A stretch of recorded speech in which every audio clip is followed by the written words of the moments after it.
Hello guys and welcome to What the GLYDE episode number 63. My name is Adam Lobo. And I'm Vernon. Great to be back.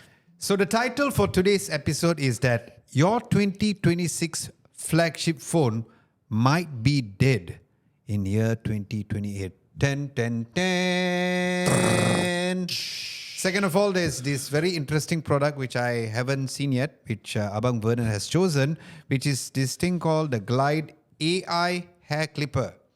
Yep. So I think based on my rough estimation, I think this is going to be very interesting for barbers out there because AI is coming for you. For me. For you also lah. Because how often do you I shave have your head? my own hair clipper. Can you share with us your Every 2 weeks. apparently so every 2 weeks. Every 2 weeks you shave your head. Yeah. But unfortunately my hair clipper spoiled already. Oh, okay. I also my one I used the Nate skin one tak boleh pakai. Oh, mine But is nice the Philips guy, one but that tak I boleh bought pakai. during MCO because we couldn't go out, right? So Yeah. I had to buy one. And then I was doing it on my own. And I got used to it. Okay. But I think recently the battery died, the internal battery died. I can't get it changed. I like how we are talking about native clippers right now. Yeah. Speaking of which, during MCO, I actually paid my barber to come to my house and cut my hair. Was that even legal? No, it's not. But yeah, I needed that because my job is right in front of the camera. Anyway, guys, thank you so much for joining us. Episode 63. We are on the road towards 100 subscribers. Woohoo! So keep the subscription coming. We will be having more guests. A lot of y'all really enjoyed our episode with Adam Farid from Xiaomi last week. enjoyed it. I am trying to approach other brands as well. The initial response is that they are all scared of me and Vernon. Really? Yeah, Why? they watched it. We're so friendly. Spoiler alert, I asked Vivo. Then they watched it. They were like, I do not know whether I want to be on it. But we were so nice, right? Right, Nicholas, right? We were nice. We don't grill our guests. We just ask them love really them. friendly questions. We put a and- lot of tender love and care. Absolutely. We treat them to coffee. We welcome them. We gave him a head massage after that. We can give them a haircut too now with the hair clipper. With That's the a AI. good point. Okay, so the fact is, or the point that we are going to be talking about this week's episode, because two things I want you all to know, right? First and foremost, the tech news has been almost dead lah. Let's just put it that way. Ever since the chip prices going up Ramageddon. high and all the RAM issue and all. And the thing about What the Click and also What the Tech previously, all of our discussions were always based on news, which was fine if the news was interesting. Right now, the news are not interesting. Hence why we are trying this different format where we still keep it tech, but at the same time, we keep it a different flavor or a different style. So for this week's episode, since the news is horrendous, we decided to come up with a very interesting idea. If you watch a lot of YouTube videos, there's this ranking stuff, like the S rank, the A rank, B rank, C rank, and stuff like that. Now, typically, a lot of people rank things like your supplements, rank cameras, rank like shows and stuff like that. But what we wanted to rank is one of the most important things ever on a smartphone, which is ranking the longevity of devices. Because people like my guitarist Amel, he loves to buy mid-range smartphones. Even though he can afford it, but he's like, I'm not going to buy a flagship. But there are reasons why you should buy a flagship and how long can your so-called mid-range or a budget device actually cost. So we have reviewed a lot of devices this year, and we do have a special mention later on as well. But the idea of this particular episode is that we wanted to rank all the smartphones that we've reviewed thus far for year 2026 specifically. So that is what we have to say. But what do you have to say on why we actually chose this particular topic, Abang? I think it's important because number one, we're spending a lot of money to buy a flagship. Yeah. We're talking 5-6 grand sometimes, even more, right? If you're talking foldables, even more. And you don't want to be buying another one in 12 months. Yeah. And I think it's important to have that support that you know that your phone is going to last the next several years at least from the manufacturer. Meaning software updates, security patches, bug fixes. People like Google will do pixel drops and give you new features to at least give you a little bit of added value for your phone that you're keeping, right? Yeah. So I think it is an important factor in purchasing as a purchasing decision. Yeah. Right? When you buy something, I want to know that, okay, is next year, is the manufacturer going to still update me in terms of firmware? Is it still going to support me in terms of security? Is my phone going to be safe? So I think that's very important. And I think us talking about this is important. And for flagships, it's almost like a no-brainer. Yeah. If you don't support me for at least 3 to 5 years, I think I'm not going to consider you. So that's what we're going to talk about today. And like you say, you've covered a lot of phones this year, reviews, a lot of flagships, mid-range. The budget ones maybe not so much. Yeah.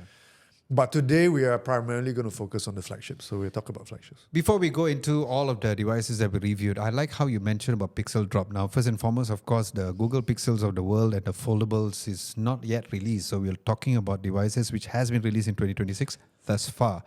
I want to get your input before we go into the list, right? What are your thoughts about the pixel drop? So if you had a choice between having pixel drops where the updates comes like as and when, like per month, or do you prefer that all of the updates come at the same time when a new OS is updated? I think there are kind of two prongs to this question. And there's usually one big major update once a year, annual. Okay. Major update. Sorry, I was a bit slow. So Whoever watched How I Met Your Mother, you get it. yeah, so within 12 months, there's one major update, which is fine. And then in between, you get smaller ones. Yeah. I like how Google does it because it's maybe a quarterly thing or a monthly pixel drop, right? Where they enhance your experience through some sort of feature enhancement, right? Yeah. I think that's good. Okay. But there is no running away from a major like release. Yeah. Yeah. Okay. A 1.0 release. You got a .5s, in between and .1s. Okay. Which is okay because you're fixing things. Okay. Number one. Usually it's fixing things. Usually is also a little bit of feature adds, as you move along to enhance your experience, which is okay. Yeah. For me, I do not like the pixel drops because I feel it's quite the potong steam lah. Because just imagine like we just went through with WWDC and they go through every single Siri feature, for example. Okay.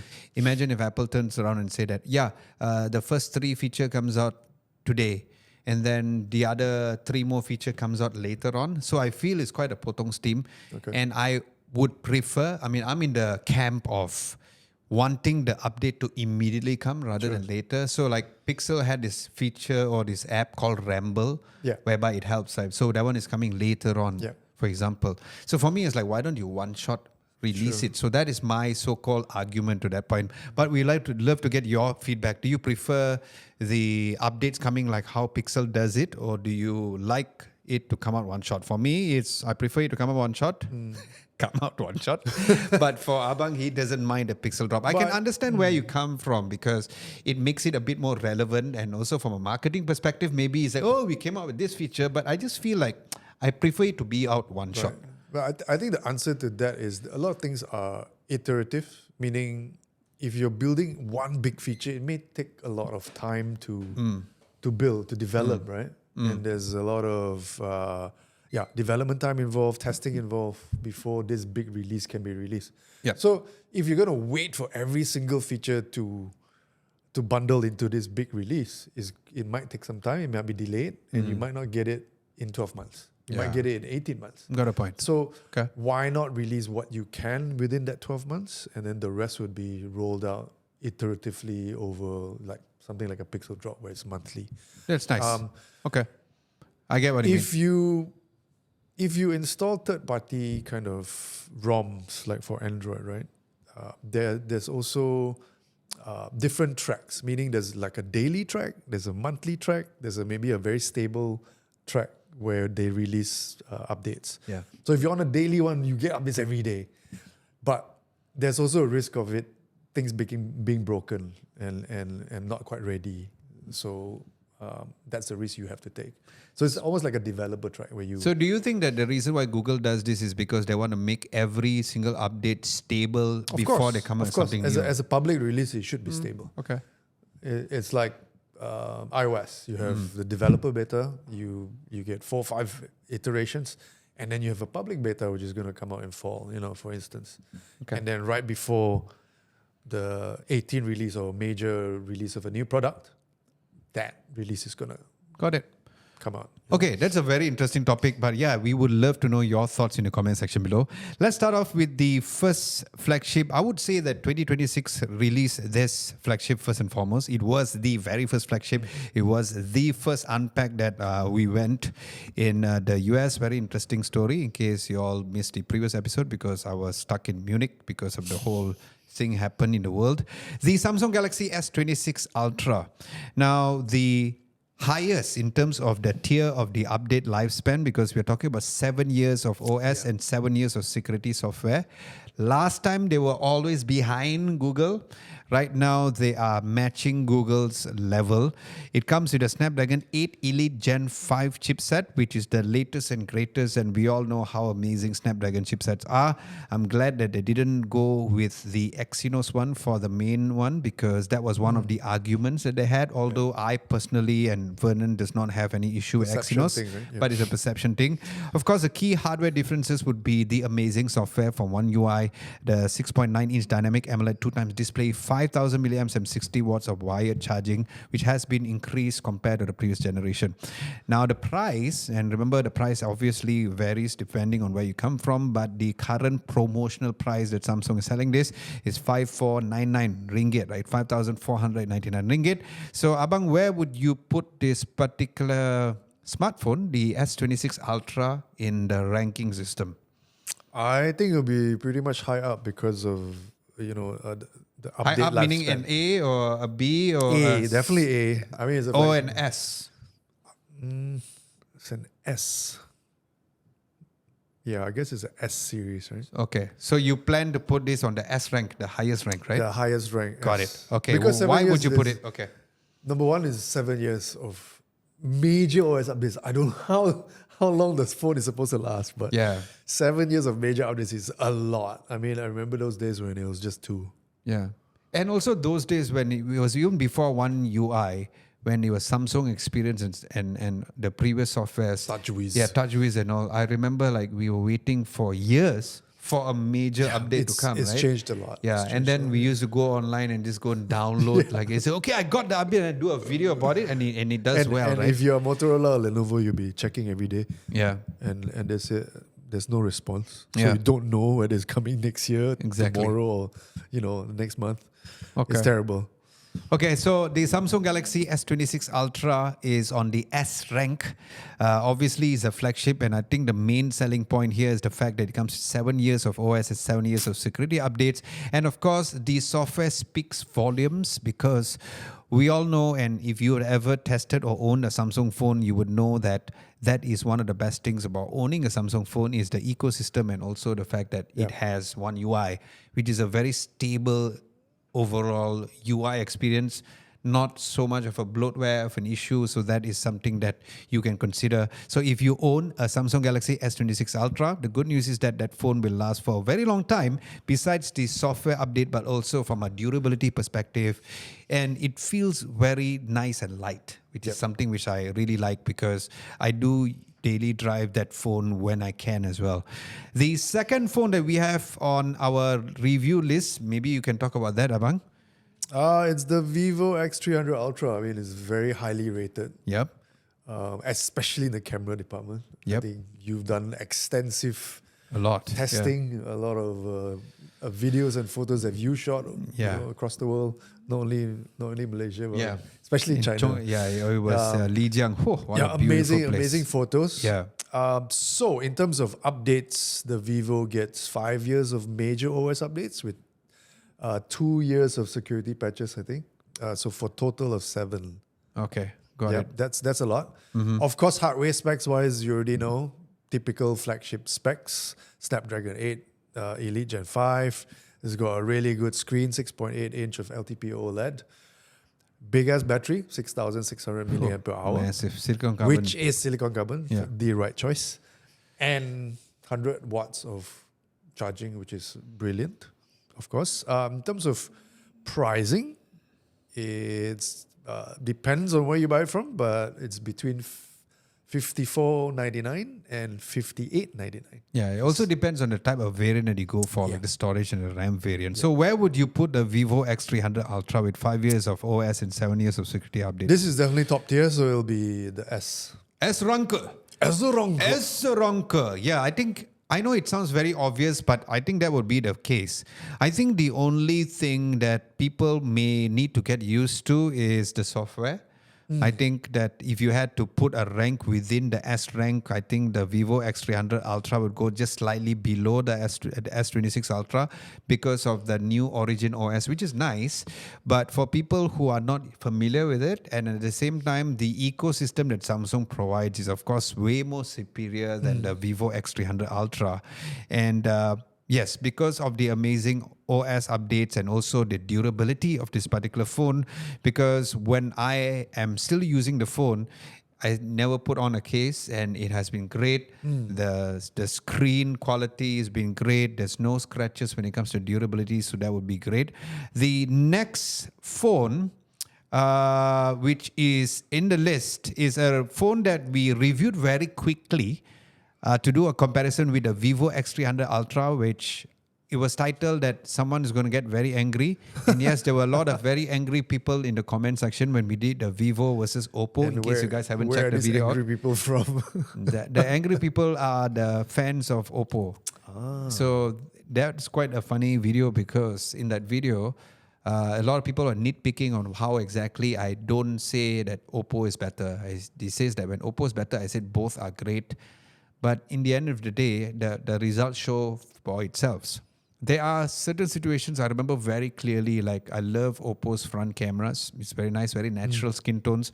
Because even when you take off Vivo's beauty mode, it still has some level of beauty, both for the portrait mode and also the selfie, which in the video I did say, there were the audio tests on recording, which we all know which was more superior as well. But anyway, the phone that I'm actually obviously talking about is the OPPO Find X9 Ultra. Now, this comes with 5 years of OS update, but there is one short of the security upgrades, which is 6 years instead of 7 years. Now, this one, we are putting it at the A rank, not the S rank. The reason being because of... You're gonna have a lot of angry fans again. Correct. They're going to be even more pissed. Say, oh, look at him. He's a Vivo fanboy. But you know what? I've reviewed both the phones. My biggest qualm about this particular phone, because we're talking about durability, is the software update. Based on me reviewing OPPO phones since we started this YouTube channel in 2017, which is not this one, the main one, the main issue that I've always come about is that how clunky that Color OS feels, right? Yeah. And it still feels almost like a Xiaomi phone, you know, those kind of clunky, kind of heavy kind of OS at the back. And that's the only reason why I feel like I wouldn't put this as the A rank, as the S rank, and I put it as the A rank, is because I do have friends who are using OPPO phones who says, whoa, the camera is so good, but it starts to slow down when you are at year 5, or you start to slow down at year 4. Right. And the security patches comes in one shot, or it comes in like there's a huge gap between it. It's not as consistent on how Samsung does it, and it's not as consistent on the Vivo. I'll give you a very clear example on how Vivo has fixed things with software. There was this huge barrel distortion issue, which I mentioned in the review. So if you call me a Vivo fanboy, I wouldn't even say about this. On the Vivo X300 Pro, if you take the ultra-wide lenses, there is a barrel distortion at the sides, which was not significant until we did a comparison video. I said, oh my God, how come we didn't realize this? I went through the team. I said, did you not realize this? I said, oh my God, we didn't realize it. But with the software update, they improved that, right? Another phone which has good software updates and really does a very good job is actually the Flagship from Nothing, because I've seen like ultra-wide lenses looking very ugly at night. And then it looks so nice during after the software update. So that's the reason why we put the OPPO Find X9 Ultra. Okay, what's the next phone that we have on the A rank? Oh, this is honestly a really good phone, and I think there's a really good phone for a lot of people who want a Xiaomi flagship, Yes. the Xiaomi 17 Ultra. Oh, beautiful. Yeah. In terms of software support, 5 years of major OS updates, 6 years of security updates. Exactly like the OPPO Find X9 Ultra. Exactly. And again, top tier hardware. Snapdragon 8 Elite Gen 5. It's got almost a 7-inch Hyper RGB OLED.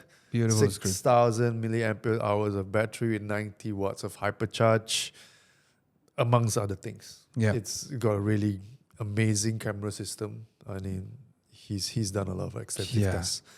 So it's really good. Of course, when we talked to Adam Farid from Xiaomi about this, so it's Xiaomi 17 Ultra and the Xiaomi Standard was, what's available in Malaysia.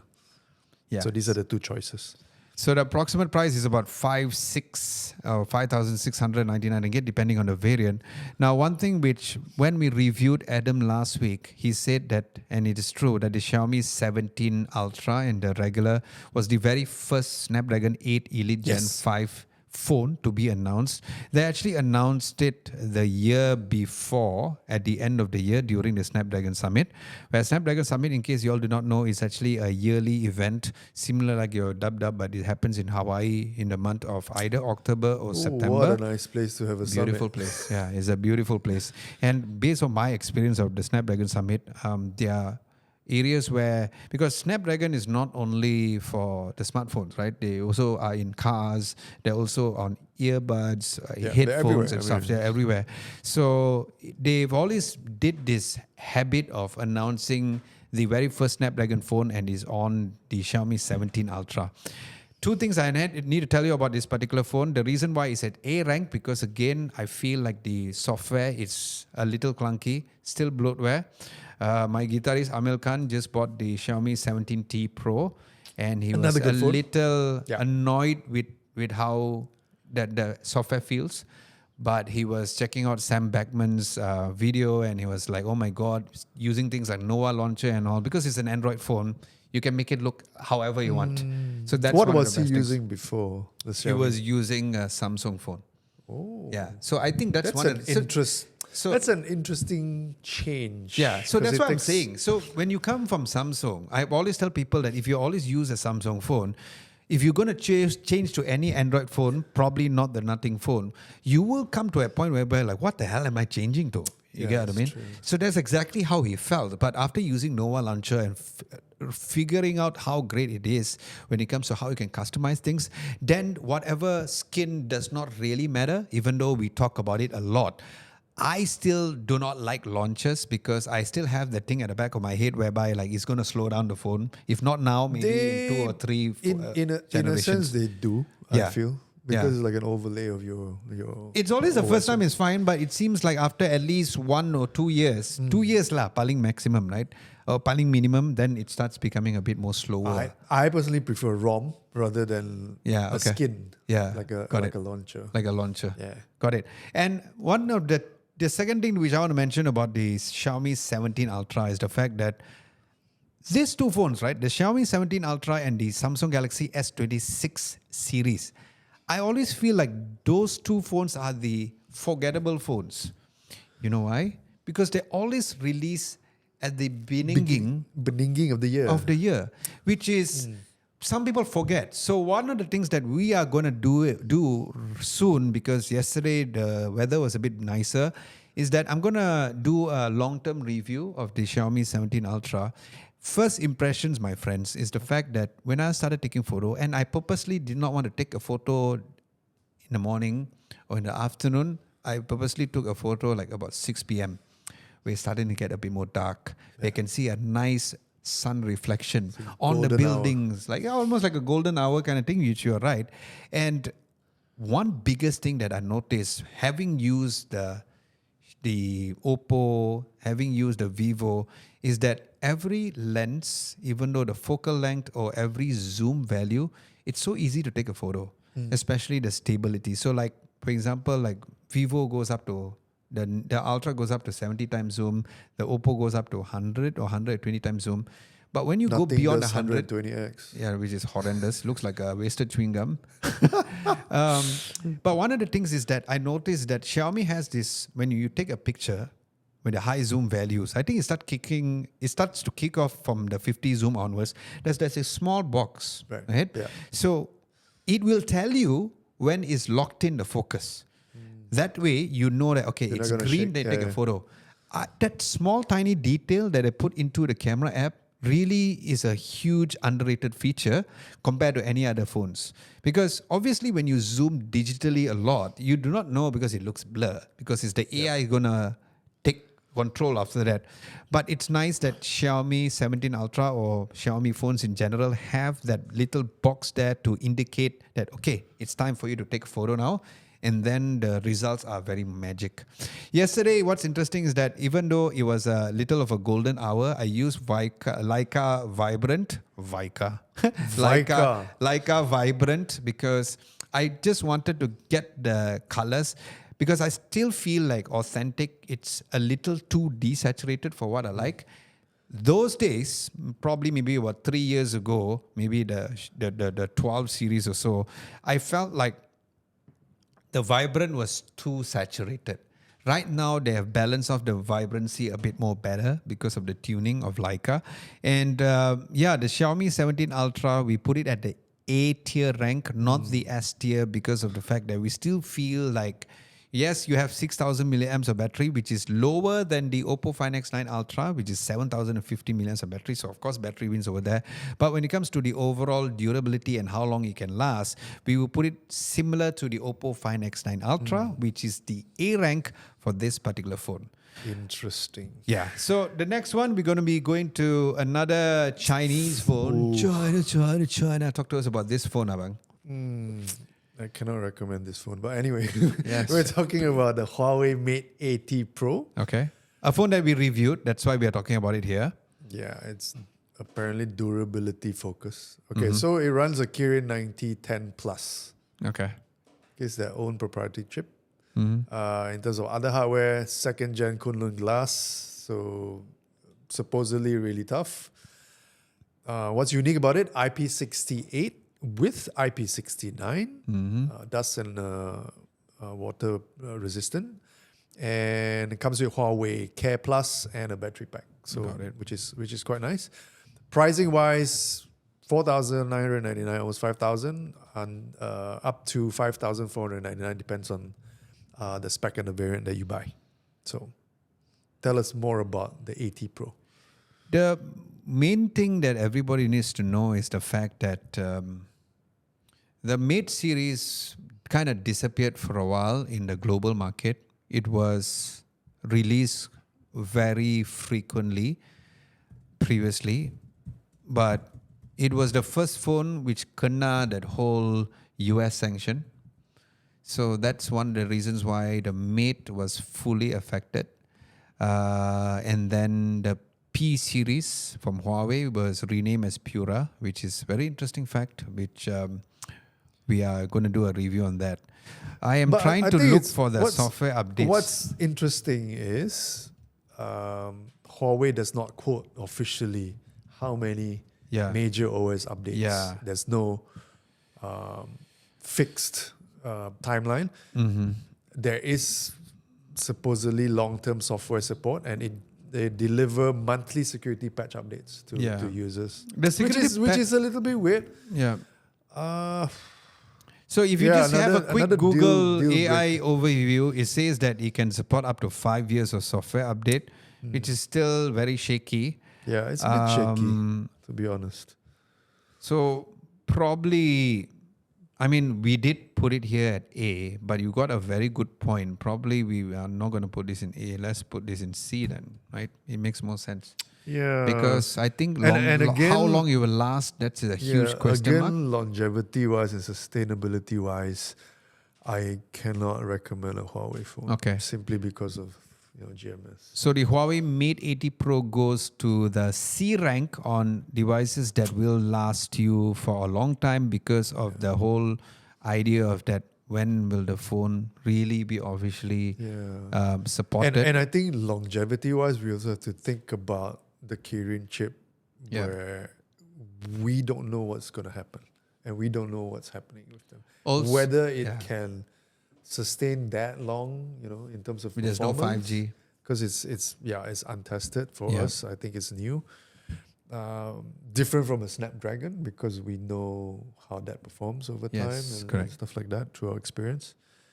Yeah, so HUAWEI Mate 80 Pro Is the first C. C rank. Moving forward is our favorite phone, which has the best smartphone speakers ever, which is the POCO F8 Ultra. Now, this comes with 4 years of OS updates and 6 years of security updates as well. Now, 4 years sounds low, and yes, it can be low depending on who you are, because in the end of the day, you're only spending close to 2,899 And ringgit to also about because they 3,000. release 2 flagships a year, Yeah. it's Yeah, okay. which You can pissed- upgrade more yeah, often. Exactly. Which did pissed off a lot of people, but at the same time, it also gave them the so-called license to do it more But often, per se. Honestly, 3 to 5 years is kind of the sweet spot for me, I think. Yeah. With the we price don't- that you're paying for it. We honestly, I mean, we will have a discussion after this whether a phone actually needs such a long, support window. Yeah. Because I don't think the hardware is going to last that long, especially now with AI stuff that comes in. A lot of on-device things happening. You need much newer hardware to run, new features. So Yeah. But one of the best things is the fact that the POCO F8 Ultra comes with a flagship silicon, which is the Snapdragon 8 Elite Gen 5. For a phone that is priced about 3,000 over ringgit, that's actually very good. But the main reason why we would put this not in the S rank or even the A rank is the fact that, it is slow when it comes to software updates, specifically 4 years. Even though it's 4 years of OS update, based on me using POCO devices, and for those of you who are using POCO phones, you can let me know in the comment section below, because this is my experience, that yes, there are 4 years of OS updates, but when you get the OS, it's a whole different story, right? So that's a very good point. yeah, I because think we've talked about it a little bit before. we did, yeah. Because the thing is that, 4 years, but when, right? Is it going to come like 5 months after the new Android, or is it going to come like 1 month after? Very, very good point. So I based think, on my experience, when I use the POCO ever since the POCO F1 itself, it's been slow. What has been really improved is the fact that the years, like last time you're looking at maybe maximum also 3 years. Right now 4 years is fine. But if you're buying a POCO F8 Ultra, you probably can afford the POCO F9 Ultra once it comes out. So it all depends on what your value or how much you would spend on a smartphone. But because of that, we are going to be putting the POCO F8 Ultra in the B rank in terms of longevity and durability of the smartphones in year 2026. Anything you want to add on the F8 Ultra? I don't think it's an apple to apple kind of comparison. So when we talk about flagships, there are different levels of flagship. Yeah. Like the POCO F8 Ultra, I wouldn't kind of lump it together with the top Even tier though the name flagships. is Ultra, I know, right? I guess because of price point, it's already a rung lower. Yeah. It's Correct. not the top tier flagship, it's a value flagship. Yeah. So it's kind of like a different class. It may be class S in its bracket. Yes. You know what I mean? Yeah, good point. Yeah, so I mean, to be fair, once you lumped it all together, B is still a fair kind of rating for it, Yeah. Okay. to be honest. Then the next one with 1 year lower This in one terms is of even the puts in a little bit more of a muddle to our selection. the spoiler alert that this phone is already in the C rank because of the fact that again OS updates, and when it comes in, that's where you need to rethink your whole strategy. This phone comes with 3 years of OS updates, but 6 years of security updates. It comes with a Qualcomm Snapdragon 7 Gen 4 chipset. But of course, the biggest selling factor is the amazing software interface. The interface. You have the custom glyph interface with 5,000 milliamps of battery here in Malaysia. And that is the Nothing Phone 4A Pro, which comes at a price of 1,699 or 1,999. Why do you think that we decided on the C ranker? I think it's purely based on 3 years, Yeah. which isn't bad. when you come to think of it, it isn't bad. Yeah, Because that's they true. give you 6 years of security support. Yes. So they're not, giving you obsolescence Yeah. in such a short time. So Yep. So I think in the end of the day, here's where it's a little different than the Oppos and the Vivos of the world, because while they do give very good software updates in terms of the OS, but their software interface, their interface and how you use the software is not as intuitive as the Nothing. yeah. So what about speed of updates for Nothing? in your based on experience? me using it, it's still not as slow or not as delayed compared to the POCOs of the world. I think maybe since Kalpe comes from OnePlus, I think he have learned a lot of lessons on trying to get it. I'm trying to understand behind the scenes how that works. Like, how do you actually ensure that, hey, can I get a software faster? That is one of the things. It also could be maybe based on the complications of the skin. So that is something which is actually worth doing a research about. But for a phone that is 1699 or between 1999, I think it's a very good phone still. But 3 years sounds a little too low. So if it's at least 4 years means then we will put it at the B rank or even the A rank, right? So the question is very similar to the POCO one. Yeah. Where we say, why is Nothing Phone 4A Pro in the flagship kind of bracket? yeah. It's a mid-range flagship. Yeah, it's again, it's still a very weird position, and we were thinking to do a meme whereby, like, you just bought a Nothing Phone 4A Pro and then here comes the Nothing Phone 4B. Although, yeah, it's a separate phone, but from a general person, especially when you're not techie, you'll be like, "Hi, I just bought this phone," and then you're telling me there's a new Nothing Phone out. Yeah. Only to find out that it's slightly on the budget side of things. I'm going through the briefing later on for the Nothing Phone 4B. Looks good though, I have to say that. the Yeah, Nothing it Phone does is- look good. It's I a bit of like a how- surprise, yeah. but it looks good. And I think they packed a lot of phone for the price. That's true. Yeah. Okay, then finally on the also joining the C rank because of, again, this comes down to the so-called budget feature and also the overall software.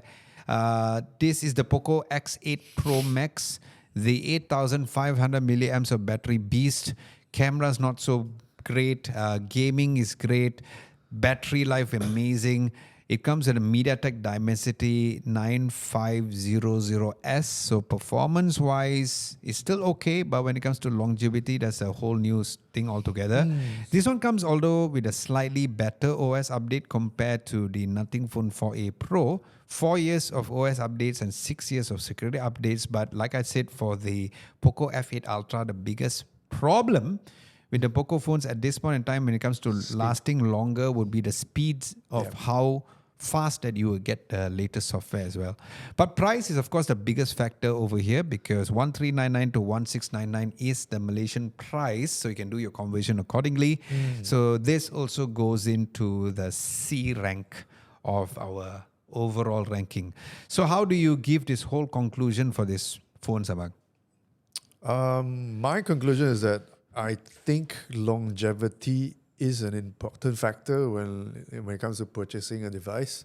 However, it's not the only factor that should go into influencing your Very decision. good point. That's why we actually came up with this whole thing. Now, speaking of coming up with things, earlier when we had our makan, you did mention that there's a particular phone or a brand that we should mention. So tell us about that. Yeah, I think there will be questions that say, where the hell is Apple in this lineup? And that would be a very good question. And that was the same question that I posed to Adam when we had lunch. And I think, looking at history of the brand, Apple has by far been one of the most generous, if not the most, amongst the phone brands in terms of software updates, firmware updates, support for hardware over the years. Yeah. So if we're talking about, for instance, an iPhone 11 Pro at this point can run the latest update. Yes. Which is a phone that was launched in 2019. Wow. Yeah. That's already 7 years. Yes. Right? Which is incredible. We're Yeah. talking about Androids doing 6 and 7 years, Yeah. but Apple has been doing it Yes. for a while. Correct. So the question is, why isn't any flagship from Apple listed in this entire comparison? Is because the 18 isn't out yet. Yes, correct. Because Apple launches very late in the year, September, as we know. It's iPhone season. However, there is an iPhone 17e that Yes. technically launched this year. Yes, correct. So that could actually be something like a special mention that we Yeah. do. Yep. Absolutely. In general, 17e is a value device, as you know. Yes.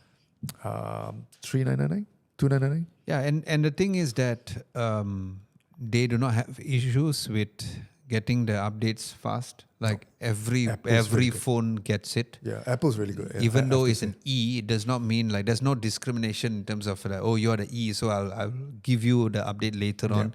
As long as your phone supports it way back in iPhone 11, like what you said, it will totally support that as well. And also keep in mind that the chipset that Apple uses over here is also like one of the latest ones as well. So while a lot of people think that, oh, the E may be like a budget version of an iPhone, but it's still an iPhone. Yeah. So that is something worth considering if you really want a phone which can last you for a very, very, very long time. And you can ask any Apple user, especially the non-pro user as well. They are going to be telling you that I do know like several people are still using the plus version of an iPhone and still loving the battery, even though it's using 60 hertz display and all. So yeah, that's a very good special mention. Now, speaking of mentions, as Abang has just said that, there are a lot of phones that is still going to be released because it's still the month of July. We do have upcoming releases, like we mentioned earlier, the Nothing Phone 4B and the Ear 3A. That's a headphones separately. We'll mention about that. Also coming soon is the Samsung Galaxy Unpacked, which is the 22nd of July. And of course, they'll be introducing the new Z Fold 8 series. Also, Looking forward to that. The rumored wide form factor. We've already covered the rumors as well, and we will talk further after the unpack. So there's the Pixel 11 series. There's the iPhone 18 Pro series. All of this will be coming out later this year as well. So yeah, we will definitely redo the list. But if you feel like you agree or disagree with the current ranking that Vernon and I has done, let us know in the comment section below and we can go into that. Okay, let's go into the next segment, which is Who Asked for This? Okay.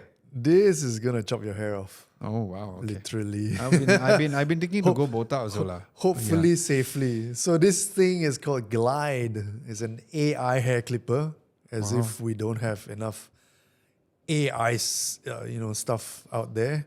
And I think the tech sector has really run out of ideas of doing AI. So I'm looking at his photo with he's wearing something on his eyes. Why? It's a very interesting design product. Okay. Okay, firstly, it's a hair clipper. Okay. Why does it have AI? The AI is supposed to help you or help somebody clip your hair safely. Ooh, Right. that's interesting. So the thing that he's wearing on his head is Yeah. actually something that protects his eyes and his face. Oh, okay, got Okay, it. so So it this- does look like an exact hair clipper, and then there's an app for it to wow. So you said choose your hairstyle, and then he will just clip. Oh, lowy. Yeah, but the cool thing about it is that it has sensors and stuff which tracks your hand velocity, your angle, your tilt, and if it deems unsafe, it will retract the blade. So that you don't get cuts on your hair. There's this one picture which looks like a curtain hanger. Like look at this photo. I know, so it's Yeah, very it's like interesting. a fork, like fork going down, right? So It looks like almost like a dish anyone rack. can see this. Nick, you can just change to the. Yeah, Look at you that. can put some B-rolls later. Yeah, look what's the wow. That's quite cool. So Yeah. it's $150. Okay. Okay, it's a connected shaver. $150. That's not bad for an AI shaver, It is though. expensive for something that you But it's just AI. clip your hair. But it's AI. 150 USD to Malaysian ringgit. Also, the other thing is it does have a heads-up display. wow, which see? doesn't- That's not bad, right? It's a color screen that's So it's embedded. 150 USD, right? So 150 USD. It's about is 670 okay, what? bucks. You buy that net skin all, so how much you come out to? You come out like 700 bucks. 200 ringgit, I guess. No, more than that. Oh, okay lah. if you buy the bundle. There you go. See, that's why I said so. Not bad, but okay. Then, But I think it looks a little bit ridiculous. Number one, it also depends and relies on Bluetooth and Wi-Fi for connection, because it needs to track your skull apparently via the app and the headband. The headband. okay. Looks like protective gear. Yeah, it does. Yeah. But what happens if your Wi-Fi goes down and while you're in the middle of clipping your hair, Oh my will it God. forget to retract the blade if if you're cutting past your ears? Well, or something? I'm seeing videos of it. It's quite interesting. But you know what? I feel this could work or could be a high demand for other countries, because getting a haircut in the US or even the UK, which I did when I was in London, it's not cheap. But we Malaysians, we do have the Anne barber and the Abang barber and the quick cut But and the all Ane this. barbers are no longer 10 ringgit.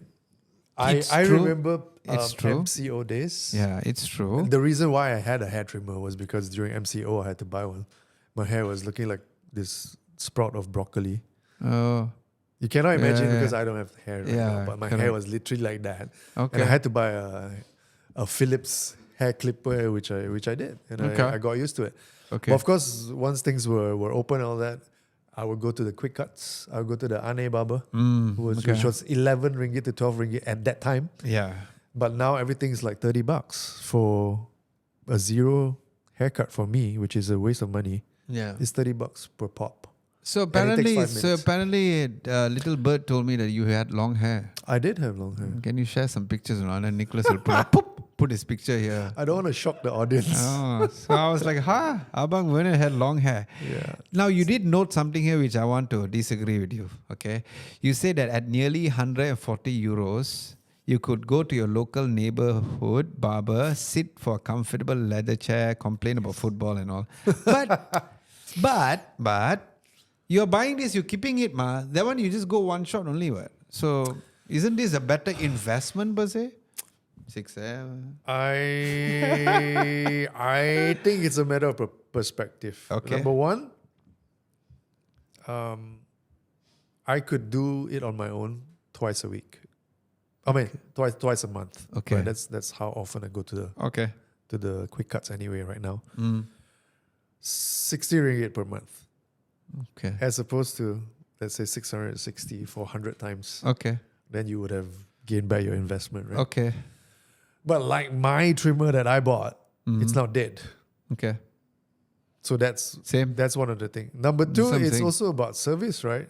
Like I mentioned, you go to a neighborhood barber, you sit down in a comfortable chair, listen to music. It's done in 5 minutes. It's fun. Yeah. You get it professionally done, Yeah. meaning it's clean. That's what I do. Yeah. Okay. Yeah. So when I clip it myself, I know there are little bits where it's not really perfect, but it's fine. Okay. So that's the trade-off, and that's the compromise they have. So you have to look at it that way. Sure, you want to save some money, go buy one and do it yourself. So you cut your hair 1 week twice. I mean, yeah, 2 bi-weekly. weeks Bi-weekly, bi-weekly. yeah. So for me, I cut and shave my face with a barber. What's up, Jeff? Every 2 days. Every week once, which is usually on a Thursday, so that I can come at the podcast looking not like a hooligan. And my average spending is about 100 ringgit. Yeah, which is fine.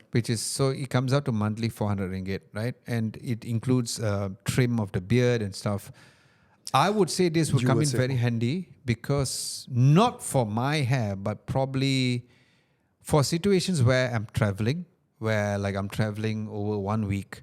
My biggest issue with a lot of shavers today is that, yeah, some of them you can really adjust the numbers and all, but it's still not accurate. Yeah. It's like, you just say I put number 2, I still have to really push it in, and it'll be like, and then suddenly it looks like very light, very thin, and then I don't have that sort of confidence. Now, if you're telling me that something like this will give me that confidence or the guarantee, then I'm all for it. Good, but here's the other thing. I feel this product works when there's somebody else doing it for you. Not so much you doing it yourself. That's why they have the You know thing what where I a mean? small kid actually do it. I'll get Mikhail when he grows up and do it for me. Okay. So why not get it professionally done? Okay. La. You know. Okay. For That's $100 interesting argument. And you don't shave your beard. You can't shave your beard with this. You can only clip your hair. Clip your hair. Oh, cannot do beard? I don't think so. Alamak. Then I It's a hair just want to clipper. say that who asked for this and would you buy one? So if you Would you cannot buy do, I would buy it if you can use it for the beard. Because my beard grows super fast. I don't mind going like 1 week without a haircut, but it's the beard and my side part of the hair. So it doesn't work on beard. I didn't check it out properly. So if that's the case, then I wouldn't get it. It's a hard no for me. I'd rather go to my quick cut. Okay. That's Or interesting. get a normal. Let us know what you guys think about this particular technology. Very interesting. It's nice. I like the potential of the product, and if it works on beards, sign me up. Okay, for the community segment, as usual, we'll be releasing the community's question. Abang Vernon will be asking the question on our main channel every Tuesday. Make sure to stand by every Tuesday to wait for his question, where he'll be coming up with very interesting tech questions and getting your votes, and your comments will be in, and we'll be reacting based on that. For this week's community post is that goes down to nothing. Goes up to nothing. Okay, Nothing just dropped the new phone B globally starting at $399 USD, which is about 1750. Do not know the exact price in Malaysia yet. I'll be going for the embargo briefing later at 4 o'clock. It's already 3:26. Holy God. They gave it a Snapdragon 6 Gen 4, 120Hz OLED screen and a massive battery, but trimmed the That's back crazy. down to look like a smaller 5 LED glyph bar and went plastic unibody. So we want to know what are your thoughts about it. There are few response in terms of the choosing that you can go with. The first on the list when it comes to the voting is that I rather top up for the phone A or the phone A Pro, which seems to be the highest vote at 43%, followed by a plastic phone with 5 LED is just hype. Wow, a lot of 4B haters. More reasons for us to do a video on that. And then another vote, the second last one is keeping it entirely, waiting for the Nothing Flagship. Which might never come. So, But here's the funny part. Even though if it's going to be priced at 1750, none of y'all believe in the phone because y'all feel that it's not a total steal because that is 10%. Yeah. So because there are cheaper phones, maybe. I feel 1750 might not be the price when it comes to Malaysia. I suspect it's going to be 1599. okay. I got it. suspect. For a B. For a B. Okay. Yeah. Let's check out the comments. We have 5 comments. Snail King, you're always fast, but yeah, you're a snail. So thank you, This Snail. guy's funny. Where's he from? He's always here. So thank you, Snail, for always voting. We really appreciate that. But let us know your vote in the future so we can discuss on that. Lenswood1410 says 1750. Kidding? Oh, I think asking, are you kidding? But then again, I guess they are Gonna sell, sell millions of them. Good point. Very good point. Nicholas Wong says a pretty decent deal would take nothing over the usual budget suspects for the OS alone. Totally I agree. would agree, yeah. 100% agree. Because again, the OS is a selling factor and there's no compromise that we know of. Let us review the phone, then we'll let you know. Just Rose says that for 130 euros less would be nice. That would be like 150 bucks. 600 bucks for a phone. I support you, brother. We don't review those phones Yeah, simply we don't because review we that kind of always phones. feel like the voting says, right? That would be the Nothing D or something. Yeah. No, the thing is that. Okay, I just want to give you a context why Nothing we D do for not don't buy. review.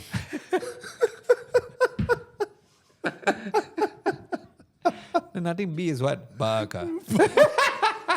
Beli. Beli. Okay, sorry, bro. Yeah, B sorry. is for Beli. D is So you don't see, buy. the thing is that like the highest vote, they said that I rather top up for the phone A or the phone A makes Pro. sense. And that's one of the reasons why we do not review budget phones in general in our channel because we still feel like you might as well just top up a bit more. Because it goes back to the durability question as well, right? Okay. Jesse does tech. Ooh, the tech guy. It literally worse than the Nothing's Phone 3A Lite, which costs less. Oh yeah, He has a totally. point. I totally forgot about 3A Lite absolute because we point. didn't review it. Yeah. It has a point. But I think build quality design is different. Okay. Yeah. But let us review the phone. But do you agree with this particular voting, Abang? I think it's a matter of preference, really. I dig the design. I dig what they did to it at that price point. But I think I agree that I'd rather top up to get the 4A Pro. Same. I think Not that's the my 4A, vote. but 4A Pro. Yeah. Because even I wouldn't get the 4A because Yeah, it looks exactly. almost the same. And just getting the 4A Pro, it's One of the reasons why I always feel like we go back to nothing phones in general because the experience, the OS, the camera, everything is very nice. But let us know your thoughts in the comment section below, and don't forget to vote every Tuesday because it's been a very slow past few weeks. So even the questions that we want to come up with Also very slow. Yeah, it's a bit slow in terms of the response as well. But no worries, as usual, we won't stop. We will always come up with questions for you all. So do comment your answers and also vote over there. And that is the conclusion for this week's episode. Hopefully you like this different approach that we are going in terms of the overall style that we do. And if you have any tech ideas or any tech topics that you would like for us to talk about, let us know in the comment section below. In terms of last week's video, we did release our full camera video review of the OPPO Find X9 Ultra versus the X300 Ultra from Vivo. Do check out the video, a very interesting find. If you want us to talk a little more on the context of both of the phones, let us know. Then probably next week you can talk about that. But what I really feel like we should be talking about next week is the upcoming video that we have, which is the HUAWEI P90S Pro Max. Now, in case you're wondering why is it called S, is because it's a global variant, so they want to differentiate between the both. There is a huge rumor which we are under embargo, which we cannot mention, which is a huge thing which this phone has, which the previous generation does not have. So we need to mention which is that, yes, we cannot mention because under embargo. And then the Nothing Phone 4B, later is the briefing, which is at 4 o'clock. It's 3:32, so I have to rush. But they say that there's a delay in shipment, which sucks because I wanted to review the phone as soon as possible. So hopefully the phone will come in as soon as possible, and then we'll do an in-depth review of that. And that is the conclusion once again for episode number 63 of What the Click. My name is Adam Lobo. My name is Vernon. See you in the next one. Bye-bye.